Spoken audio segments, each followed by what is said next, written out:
ये पाक अधिकृत कश्मीर से किस तरह का डायलॉग आ रहा है कि एलओसी खोल दो, हमें भारत की जरूरत है।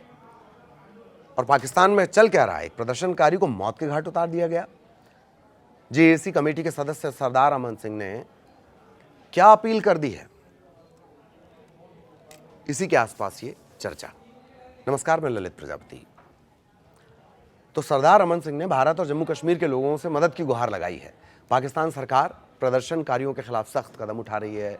रैलियों और विरोध प्रदर्शन को रोकने के लिए वहां के कई जिलों में इंटरनेट और बातचीत के तमाम साधन पूरी तरह से बंद कर दिए गए हैं। तो पाकिस्तान के कब्जे वाले कश्मीर में एक प्रदर्शनकारी की मौत तक हो गई है और इस बीच जो प्रदर्शनकारी हैं वो एलओसी को खोलने की मांग कर रहे हैं। प्रदर्शन के दौरान हालात बेहद तनावपूर्ण हो गए हैं।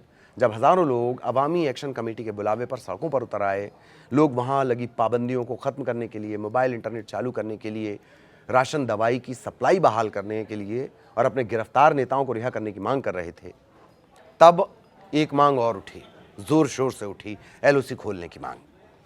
पाकिस्तान के अवैध कब्जे वाले कश्मीर से ये वीडियो सामने आया। इसमें जेएसी कमेटी के सदस्य सरदार अमन कह रहे हैं कि सेना ने कई इलाकों में राशन और दवाइयों की सप्लाई तक रोक दी है। इससे लोगों के सामने खाने और इलाज का गंभीर संकट खड़ा हो गया है। हालात से परेशान प्रदर्शनकारियों ने भारत और अब जम्मू कश्मीर के लोगों से मदद की गुहार लगाई है। गुस्साए प्रदर्शनकारियों ने कहा कि अगर हालात नहीं सुधरे तो वे सीज फायर लाइन पार कर भारत की तरफ आने के लिए तैयार हैं। प्रदर्शनकारियों ने यह भी कहा कि पाकिस्तानी प्रशासन को ये चेतावनी दी है कि अगर उनके शांतिपूर्ण प्रदर्शन का जवाब गोलियों से दिया गया तो पीछे नहीं हटेंगे। ये विरोध प्रदर्शन तब और उग्र हो गया जब अंबा इलाके में पुलिस और प्रदर्शनकारियों के बीच हिंसक झड़प हो गई। भीड़ पर कठोर कार्रवाई करते हुए सुरक्षा बलों ने आंसू गैस के गोले छोड़े, गोलीबारी तक कर दी। स्थानीय सूत्रों के हवाले से खबर है कि फायरिंग में मोहम्मद याकूब नाम के एक व्यक्ति की मौत हुई है और बाकी कई लोग गंभीर रूप से घायल हुए हैं। उनकी हालत भी नाजुक बताई जा रही है। इधर डडियाल इलाके में प्रदर्शनकारियों का गुस्सा इस कदर फूटा कि उन्होंने सुरक्षा कर्मियों को पीछे हटने पर मजबूर कर दिया है। पूरे इलाके को एक तरह से अपने कब्जे में ले लिया गया है। इस बड़े आंदोलन की शुरुआत असल में 3 और 4 जुलाई को होती है। इसको जम्मू कश्मीर जॉइंट अवामी एक्शन कमेटी लीड कर रही थी। पाकिस्तान सरकार ने इस संगठन पर एंटी टेररिज्म एक्ट के तहत प्रतिबंध लगा दिया था। इसके बाद सुरक्षा बलों ने बड़ी कार्रवाई शुरू कर दी। प्रशासन ने शौकत नवाज मीर जैसे बड़े नेताओं समेत 600 से ज्यादा लोगों को गिरफ्तार कर लिया। स्थानीय लोगों का आरोप कि सरकार ने जानबूझकर आर्थिक नाकेबंदी की है। इससे शहरों में आटा, खाना और जरूरी दवाइयों की भारी किल्लत हो गई है।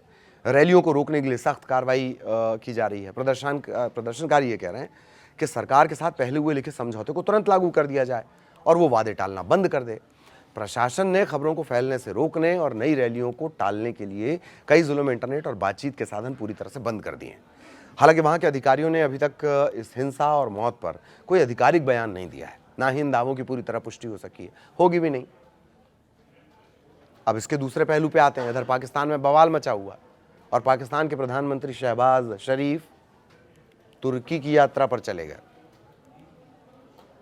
ये यात्रा अपने आप चर्चाओं में आ जाती है क्योंकि यात्रा के दौरान तुर्की के राष्ट्रपति एर्दोगान के साथ हुई उच्च स्तरीय बैठक में दोनों देशों ने एक दूसरे के प्रमुख मुद्दों पर दृढ़ समर्थन का आश्वासन दिया है। तो क्या आप पाकिस्तान तुर्की की मदद से अपने आंतरिक मसलों का हल निकालेगा? गोद में बैठकर तो ऐसा ही लग रहा है। दोनों नेताओं ने प्रेस कॉन्फ्रेंस की, आपसी समझौते को दोहराया। एर्दोगान ने पाकिस्तान के प्रयासों की सराहना की और कहा कि इलाके में शांति के लिए कूटनीति ही एकमात्र रास्ता है। इसके बदले शहबाज शरीफ ने कहा कि पाकिस्तान और तुर्की एक ही आत्मा के 2 दिल हैं। उन्होंने ये भी जोड़ा कि दोनों देश मुश्किल समय में हमेशा एक दूसरे के साथ खड़े रहें। आपको याद दिला दें कि पूरी दुनिया में इस्लाम के नाम पर यही दोनों देश अपने रणनीतिक हित साधने की कोशिश में लगे रहते हैं। भारत ने जब आतंकवाद के खिलाफ पाकिस्तान में कार्रवाई की थी तो तुर्की ही इस्लाम के नाम पर पाकिस्तान का साथ देने सबसे पहले आया था। अब खबर यह भी है कि क्या कश्मीर के नाम पर शहबाज कोई डील कर रहे हैं? शहबाज शरीफ ने साफ तौर पर कहा कि पाकिस्तान तुर्की गणराज्य उत्तरी साइप्रस यानी TRNC के मुद्दे पर तुर्की के साथ मजबूती से खड़ा है, जैसा कि वो पिछले कई दशकों से करता आया है। और ये सब कुछ वो फ्री में नहीं करेगा, इसके बदले में उसे तुर्की से वही समर्थन चाहिए होगा जम्मू कश्मीर के मुद्दे पर। तुर्की को जिस तरह का सबक पिछली बार सिखाया गया भारत की तरफ से, उसके टूरिज्म के धंधे पर चोट करके। उम्मीद है एर्दोगान को वो याद होगा। शहबाज पाकिस्तान के कब्जे वाले जम्मू कश्मीर को आज़ाद कहते हैं, लेकिन इस वक्त वहाँ पाकिस्तानी फ़ौज अत्याचार कर रही है, उसमें वो तुर्की का साथ चाहता है। पाकिस्तान हमेशा से ही कश्मीर के मुद्दे को अंतर्राष्ट्रीय मंच पर उठाना चाहता है और भारत इसे द्विपक्षीय मुद्दा मानता है, कोई हस्तक्षेप नहीं चाहता है। तो ये यात्रा पाकिस्तान के लिए इसलिए भी महत्वपूर्ण है क्योंकि वो कश्मीर के मुद्दे पर अंतर्राष्ट्रीय समर्थन जुटाने की कोशिश कर रहा है और तुर्की उत्तरी साइप्रस को लेकर अलगाववाद और मान्यता के संघर्ष से जूझ रहा है। दोनों देश एक दूसरे के संवेदनशील मुद्दे पर पारस्परिक समर्थन देकर अपनी कूटनीतिक स्थिति मजबूत करने की रणनीति अपना रहे हैं। शरीफ ने इंस्टाग्राम पर पोस्ट करते हुए राष्ट्रपति एर्दोगान को बहुत प्रिय भाई कहा है। इस्तांबुल की ऐतिहासिक यात्रा को सम्मान का विषय बताया है। पाकिस्तान वर्तमान में कश्मीर मुद्दे को अंतर्राष्ट्रीय मंच पर उठाने की कोशिश में लगा हुआ है और इलाके में स्थानीय स्तर पर तनाव फैला हुआ है, स्थिरता बनी हुई है। ऐसे में शहबाज शरीफ की जो तुर्की यात्रा है उसे कूटनीतिक रूप से महत्वपूर्ण माना जा रहा है। दोनों पक्षों ने व्यापार, निवेश, रक्षा सहयोग, ऊर्जा, क्षेत्रीय कनेक्टिविटी, प्रौद्योगिकी और लोगों के बीच आदान प्रदान बढ़ाने पर जोर दिया। कह रहे हैं कि अपने बीच का जो बिजनेस है उसको 50 अरब डॉलर तक लेके जाएंगे। एर्दोगान ने इजराइल के समझौते को कमजोर करने के प्रयासों पर चिंता भी जता दी और शरीफ ने क्षेत्रीय शांति के लिए संवाद और कूटनीति पर बल दे दिया। पाकिस्तान तुर्की संबंध न केवल ऐतिहासिक और सांस्कृतिक हैं, बल्कि वर्तमान में दोनों देश एक दूसरे के लिए रणनीतिक साझेदार बने हुए हैं। यही वजह है कि शहबाज ने कहा कि तुर्की पाकिस्तान की आत्मा एक है, भले ही दिल दो हों। अब ये जो अच्छा डायलॉग है, दो दिल एक आत्मा, ये वक्त मौके पर काम आएगी या नहीं आएगी। वैसे ही खबर ये भी आ गई थी कि मोसाद के निशाने पर हैं पाकिस्तान के डेलीगेट्स। आसिम मुनीर खुद सुरक्षित नहीं है, ईरान की तरफ से मुंह की खानी पड़ गई है।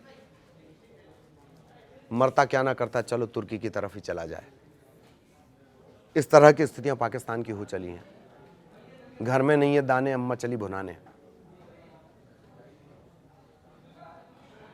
तो क्या इस यात्रा का आउटकम आता है वो भी आगे आपको बताएंगे। वीडियो देखने के लिए धन्यवाद। नमस्कार।